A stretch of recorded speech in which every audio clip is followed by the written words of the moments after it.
Düzbucaqlı üçbucaqdan birinci bölməyə.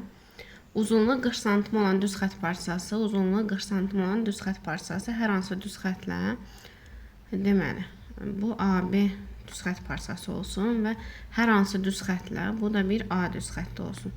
Deyir ki, hər hansı düz xəttlə 60 dərəcəli bucaq əmələ gətirir. Və bu parçanın, yəni AB-nin A düz xətti üzərində proyeksiyası.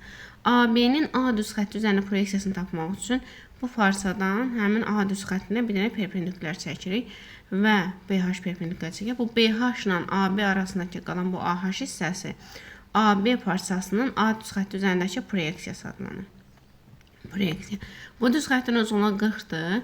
60, 90, burada 30. 30-60 qaydasında demişik ki, 30-un qarşısındakı katet hipotenuzun yarısıdır. Yəni 20 dərəcə. 20 santim. AH bərabərdir 20 santima. D bəndi. Baxıram 3-cü suala. 3-cü sualda da uzunluğu A-ya bərabər olan düz xətt parçası uc nöqtələri paralel düz xəttlər üzərindədir və onları 60 dərəcədə bucaq əmələ gətirir. Paralel düz xəttlər çəkək.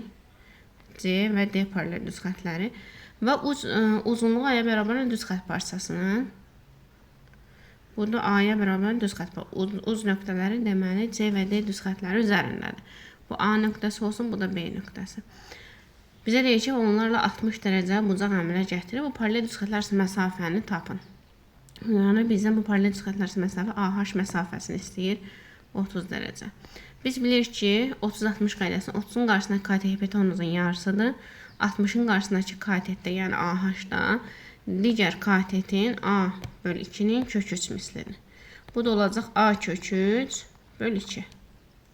A kök 3 bölü 2 Y bəndi.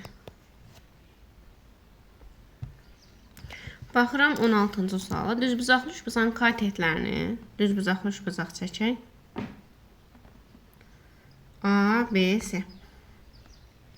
Düzbucaqlı üçbucaqların katetlərin hipotenuz üzərində proyeksiyaları 24 və 54 cm bərabər düzbucaq təpəsinə hipotenuz çəkmiş hündürlüyü tapın. Düzbucaq təpəsinə hipotenuz çəkmiş hündürlük BH-dır. AB katetinin AC hipotenuz üzərindəki proyeksiyası AH-dır. BC katetinin AC hipotenuz üzərindəki proyeksiyası isə HC-dir. Onda baxaq, deyir, uzunluqları 24 və 54-dür. Burada H-dır. Evklid düsturunda belə idi. H-ın kvadratı bərabərdir M vur N-ə. Buradan da H-ın kvadrat bərabərdir. M-imiz 24, N-imiz də 54.